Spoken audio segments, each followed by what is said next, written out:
এবার থেকে সবথেকে বড় আপডেট আপনাদের দিয়ে রাখি, হাসিনার সর্বোচ্চ সাজা ট্রাইব্যুনালে।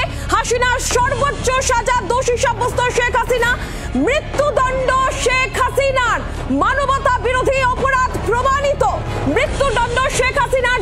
শেখ হাসিনা বাংলাদেশের প্রাক্তন প্রধানমন্ত্রী, সর্বোচ্চ সাজা দিল ট্রাইব্যুনাল। আন্তর্জাতিক অপরাধ ট্রাইব্যুনালের সর্বোচ্চ সাজা শেখ হাসিনার, হাসিনার মৃত্যুদণ্ডের সাজা শোনালো। আজকে বাংলাদেশের আদালত শেখ হাসিনাকে মৃত্যুদণ্ড দিয়েছে। শুধু শেখ হাসিনা নয়, তার যিনি স্বরাষ্ট্রমন্ত্রী ছিলেন সেই আসাদুজ্জামানেরও কিন্তু মৃত্যুদণ্ড হয়েছে।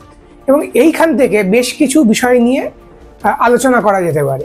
প্রথম কথা হচ্ছে যে শেখ হাসিনাকে অপরাজয় মনে হতো এমন একজন শাসক যিনি কখনোই যাবেন না, মৃত্যুর আগে তার সমাপ্তি ঘটবে না, এবং তার যে লৌহ কঠিন যে শাসন সেটারও কখনো পতন হবে না। কিন্তু জুলাই গণহত্যা, সেই জুলাই গণহত্যার দায়, যে গণহত্যার মধ্যে দিয়ে তিনি ক্ষমতায় থাকতে চেয়েছিলেন, সেই গণহত্যার দায় তার আজকে মৃত্যুদণ্ডের সাজা হলো।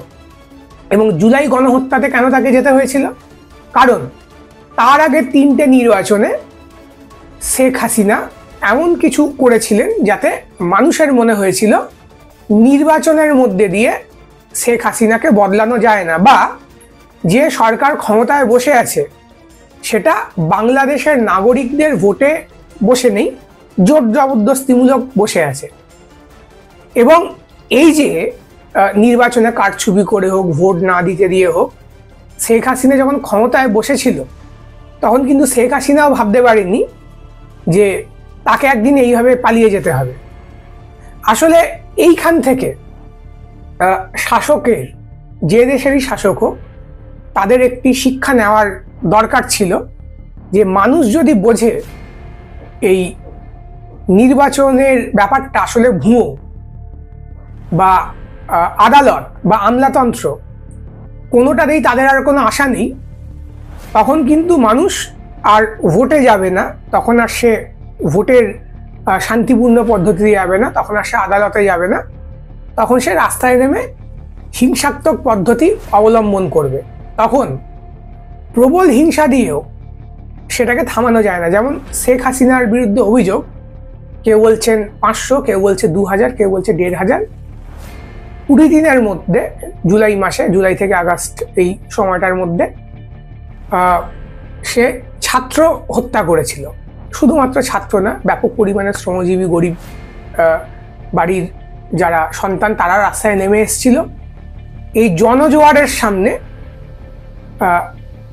শেখ হাসিনাকে পালাতে হলো, যে জনজোয়ারকে শত গুলি চালিয়েও সে ঠেকাতে পারলো না। এটা হচ্ছে একটা দিক। দ্বিতীয় দিক কি, বর্তমানে আমরা কি দেখতে পাচ্ছি যে শেখ হাসিনার এই রায়ের আগে, বেশ কিছুদিন আগে থেকে আওয়ামী লীগ আবার সক্রিয় হয়ে উঠেছে। শেখ হাসিনা পালিয়ে যাওয়ার পরে আওয়ামী লীগ নিষিদ্ধ হয়েছিল, এখনো সে নিষিদ্ধ আছে, কিন্তু একটি নিষিদ্ধ দল সে আবার বিভিন্ন জায়গায় মলটভ ককটেল হামলা করছে। বাংলাদেশিরা অনেকেই মনে করছেন, বা আমাদেরও বাইরে থেকে মনে হচ্ছে যে আওয়ামী লীগ হয়তো অতীত, আওয়ামী লীগ আর কখনো ফিরে আসবে না। কিন্তু আওয়ামী লীগের কর্মীরা, তারা কোথাও তাদের এই কনফিডেন্সটা আছে যে আবার তারা ফিরে আসতে পারে, তাই তারা সেই প্রচেষ্টা চালাচ্ছে। যদি তারাও এটা কনভিন্স হতো যে না, আর ফিরে আসা সম্ভব নয়, তাহলে তারা আর এই হিংসাত্মক কার্যকলাপগুলো ঘটিয়ে নিজেদের বিপদ নিজেরা ডেকে আনতো না। ফলত এরকম একটা পরিবেশও কিন্তু আছে। এটা কেন তৈরি হয়েছে? কারণ এর আগে হাসিনার যে স্বৈরাচার, সেটা ভিত্তি করেছিল ইসলামিক মৌলবাদী বা আল্ট্রা রাইটের উত্থানের ভীতি দেখিয়ে। বাংলাদেশে খুব সামান্য অংশের মানুষ এই ইসলামিক মৌলবাদী বা আল্ট্রা লেফটদেরকে সমর্থন করে, এবং এই কিছু মানুষ যে হিংসা করে, যে হিংসা এবং বিদ্বেষমূলক তারা বাতাবরণ তৈরি করে, এর ফলে বাকি বাংলাদেশের যে সংখ্যাগরিষ্ঠ ধর্মপ্রাণ এবং ধর্মনিরপেক্ষ মানুষ, মানে তিনি ব্যক্তিগতভাবে হয়তো ধর্মপ্রাণ, কিন্তু রাজনৈতিক পরিসরে তিনি ধর্মকে চান না, রাষ্ট্রীয় ধর্ম কিছু হোক তিনি চান না, তিনি সংখ্যালঘুদের, হিন্দুদের সেকেন্ড ক্লাস সিটিজেন করে দেওয়া হোক চান না। এইরকম মানুষ তো অনেক। এই অংশের যে মানুষ, তাদের সাথে যারা বামপন্থী মানুষ, একটু লিবারাল মানুষ, এদেরকে হাসিনা বোঝাতে পেরেছিল যে আমি যদি ক্ষমতায় না থাকি তাহলে কিন্তু এই ইসলামিক মৌলবাদী এবং আল্ট্রারাইট পাওয়ারে চলে আসবে। এই ভয় দেখিয়ে হাসিনা তার যাবতীয় স্বৈরাচার এবং তার যাবতীয় যে কুকীর্তি দুর্নীতি এগুলোকে আড়াল করার চেষ্টা করেছিল। কিন্তু শেষমেশ জুলাই এমন একটা পরিস্থিতি তৈরি করলো যেখানে বামপন্থী অতি ডানপন্থী সবাই রাস্তায় নেমে হাসিনাকে হটাতে বাধ্য হলো। তারপরে যে পরিস্থিতি তৈরি, সেখানে আমরা আবার দেখতে পাচ্ছি যে ইউনূস সরকার সে কোনোভাবেই আল্ট্রা রাইটদের বা উগ্র দক্ষিণপন্থী বা ইসলামিক মৌলবাদী শক্তিকে ঠেকাতে পারছে না। তারা মাজার ভাঙছে, তারা হিন্দুদেরকে থ্রেট করছে, তারা কবর থেকে লাশ তুলে আনছে এবং যে ব্লগারদেরকে হত্যা করা হয়েছিল তাদের ছবি যখন দেওয়ালে আঁকা হচ্ছে তারা সেটা গিয়ে মুছে দিচ্ছে। সুতরাং এই ইসলামিক মৌলবাদী শক্তির বাড়বাড়ন্ত এটা আবার কিন্তু মানুষকে মনে করিয়ে দিচ্ছে যে হাসিনা যে ভয়টা দেখিয়েছিল সেটাই হয়তো সত্যি হতে যাচ্ছে। জুলাই আন্দোলনে বামপন্থীরা ছিল, উগ্র ডানপন্থীরা ছিল, সবাই ছিল, কিন্তু পরবর্তী সময়ে কোথাও ডানপন্থীরা বেশি সুযোগ সুবিধা করে ফেলতে পেরেছে তুলনামূলকভাবে বামপন্থীরা। এবং এই পরিস্থিতিটাতেই কিন্তু আবার অনেকের মনে হতে পারে যে হাসিনার মতো একটি শক্তিশালী আয়রন ফিস্টওয়ালা অর্থাৎ বজ্র মুষ্টিওয়ালা একজন শাসকই প্রয়োজন ছিল। অর্থাৎ হাসিনার যে লেজিটিমেসি, হাসিনার লেজিটিমেসি যদি কিছু পরিমাণে তৈরি হয়ে থাকে আবার কিছু মানুষের মধ্যে, তাহলে সেটা কিন্তু এই উগ্র দক্ষিণপন্থীদের যে বাড়বাড়ন্ত, তাদের যে বিভিন্ন উগ্র অ্যাক্টিভিটি, সেটাই কিন্তু আবার তাকে প্রতিষ্ঠা করছে এবং সেটাকেই মাথায় রেখে আওয়ামী লীগ আবার সংগঠিত হচ্ছে।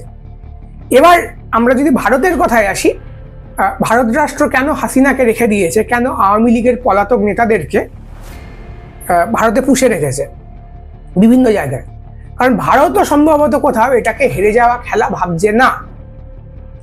আওয়ামী লীগ যেরকম ভাবছে না, না ভাবার পেছনে নিশ্চয়ই আওয়ামী লীগেরও ভিত্তি আছে, কারণ সে একটা এতদিনের একটা শাসক দল, তার একটা জনভিত্তি আছে এবং এই উগ্র ইসলামিক মৌলবাদীদের যে কার্যকলাপ তাতে একটা জনমত তার পক্ষে হয়তো আসবে বলেও তারা মনে করছে। অন্যদিকে ভারতেরও কিছু প্ল্যান আছে, কিন্তু মুশকিলটা হচ্ছে যে একটি দেশে যাকে মানবতা বিরোধী অপরাধের জন্য ফাঁসির সাজা শোনানো হয়েছে, ভারত সরকার যদি তার পক্ষে পক্ষপাতিত্ব করে এবং আওয়ামী লীগ যদি আবার ক্ষমতায় আসতে ব্যর্থ হয়, তাহলে কিন্তু বাংলাদেশের সাথে ভারতের যে ডিপ্লোমেসি,